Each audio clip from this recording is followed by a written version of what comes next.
That boy who used to spend days in the garage with only his imagination and a couple hand tools has gotten lost in the grind of the real world. I think it's time we find him. Tonight, it's one board, just 8 inches, done 3 ways. 3 distinct designs, 3 distinct finishes, and these, wedges. Don't worry, we'll get to them. It's Therapy Thursday, easy scrapwood projects, sometimes a couple, sometimes just one. A great excuse to get to the shop and get my create on without any worries. Is this too DIY for my channel? Too easy? Too hard? It's about finding me, trying new things, new eras, new flavors.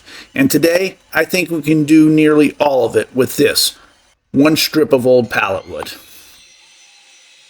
Mine is pine or some type of fir. Looks like 24 inches at 5 1/4, so basically a 1x6. Number 1. I'm going with the easiest, I think. I hope. After last week's tantrum and subsequent meltdown, I needed a win badly.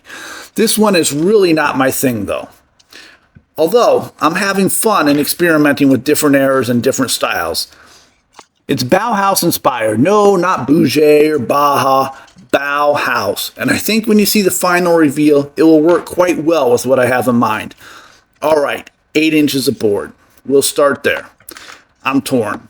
We have the rectangle base in different circles. I originally wanted 3 circles, but I think it plays better with 2 and maybe a small triangle up here. Then you have the straight edges of the piece itself, bringing the 3rd geometric shape in. So common in the Bauhaus influences. Let's get spacing down and drill the 2 holes. I'm going 2.5 for the largest and 2 for the second one. I'm also going to use a hole saw instead of drill bits. Never know when I'll need a couple 2-inch circles to kick around with. And the third, easiest way would be just to drill another hole. 1.5 inches, I would suggest. But I'm going with a triangle. Roughly the same size. Coping saw works just fine. Mine doesn't have a blade, so we'll get the scroll saw out. Drill a pilot hole and trace it around.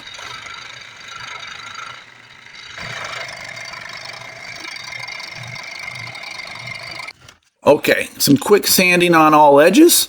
Since I'm going modern and sleek, I'm going to dye it jet black, using a watered down acrylic. Just a hint of water though. When dry, we sand it again. The dye, water pops the grain, so we knock it back down, another coat of dye, and we'll hit it with some lacquer for a high gloss finish.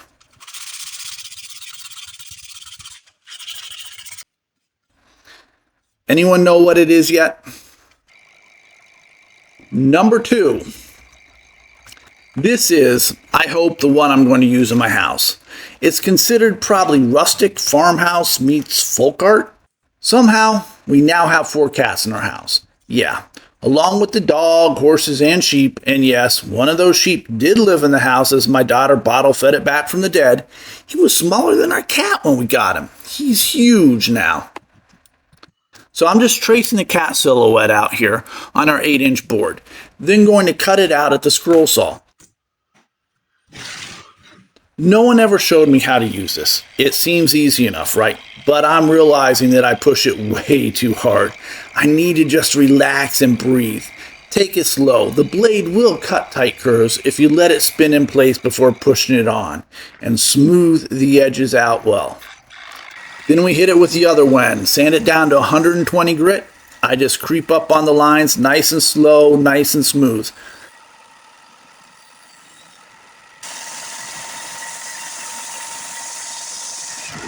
Then hand sand it at the bench. Looking to break down the edges the best I can. Nothing too major here. Folk art wood is not necessarily rough, but rough looking. We want the look, we don't want the splinters. Alright, I'm a little nervous here. I'm going to try and make this cat 3-dimensional by adding another layer, smaller, tucked inside of the other. I grabbed some pallet wood, and yeah, there is no way we're using that one. Look at that. That knot stream showed me the money. It's gorgeous. Don't laugh. It's like the burnt edges of a lasagna or the crust on homemade mac and cheese. It's the best part. We'll kick that to the side for when I build something that can highlight the beauty. All right, board found, we trace the second layer out. I've never done this. I have no idea if it will turn out. I've seen it done before, and when done, and done well, it looks amazing. But when done bad, yeah, horrible. Back to the Wen for another quick scroll saw.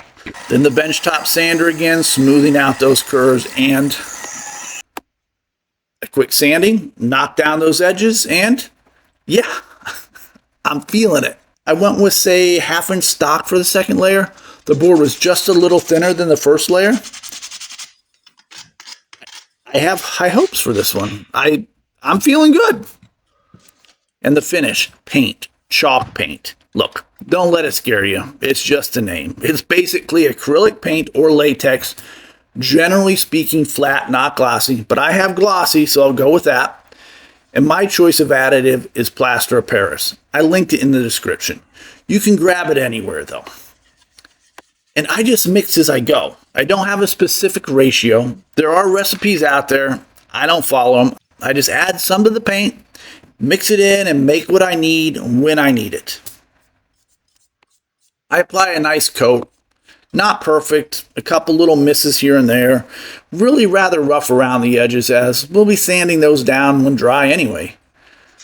A quick sanding around the edges, and honestly, I'm totally faking this one out. Apparently, I never got the camera rolling when I actually did it. Probably a good thing, because each edge I break down, I'm loving this even more. I'm thinking maybe I pulled this off and it's not god-awful ugly, which is what I feared was going to happen. Last week, I made a Mod Podge 3D art for my bookshelf, a truck, and most comments were they wanted to paint it. And now, yeah, I kind of wish I had painted it. If you like what you see so far, please hit that like, notify, and subscribe so you don't miss Sunday's build. It helps the channel so much. All right, wedges. I like mine 1.5 inch thick, some meat on the bone. I use my miter saw and cut them at 75 degrees. Then 90 degrees to cut it off and do another. Sand to shape, a nice slow curve that rapidly gains height to about an inch mark. Perfect. I have no idea why doorstops have gone out of style, because if done right, they are style. Modern, folk art, cat lover, squirrel feeder, endless possibilities. I took a tour of an equestrian center in Kentucky. Every door had a beautiful heavy metal horse. My grandmother's house, right on the bay, conch shells. I can close my eyes and I'm there. This is a forgotten way to show who you are, your style, just another way to make your house a home. I'll be honest with you. I'm just going to command strip the cat to my bedroom door. The carpet holds it open just fine. But I love the black cat on white trim. Number 3. I was originally going Mod Podge, but calling an audible for Craftsman. I love the Craftsman-style era and builds. I've done this with my expanding bookends, my deck rail planter, and a live edge leash rack for my wife's birthday. That sounds really weird. Plus, Mod Podge is a little folk arty anyway, and I think we covered that with the kitty. So, I need roughly 5 1/4 by 8 inch from what, I don't know, 6 to 8 different slabs. Different heights, different widths, preferably even different woods, if you have them. Then we just glue them all together and make one board. The staggered look will play beautifully, creating little nooks and crannies, places where the shadows hide, giving the piece so much depth and dimension. Hit it with some tinted shellac, and beautiful. Yeah, I didn't stain the boards. We took them as we had them. Even kept the old stain splatter on some of them. Coat with lacquer or poly, and we'll call it a day. All right, and here we are. 3 face plates for our door stops. Just glue and nail the wedge on. Test fit it first, though. Not all doors are the same. Which is your favorite? The Bauhaus-Inspired Modern sleek look? I'm getting better at the mirror finish. Not there yet, though. The folk artsy cat. Looks great on a shelf or bookcase as well.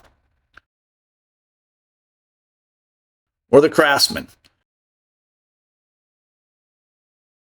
For me, you know it's the cat. So which are you going to build? Any of them? Did I inspire you to look at your door any different? I was not joking when I said I am command stripping the black cat to the door. It's open 90% of the time, and I just love the look of it. I got some ideas for that top frame as well down the road. As always, thank you for watching. Please like, comment, and subscribe. Anything and everything. Until the next time.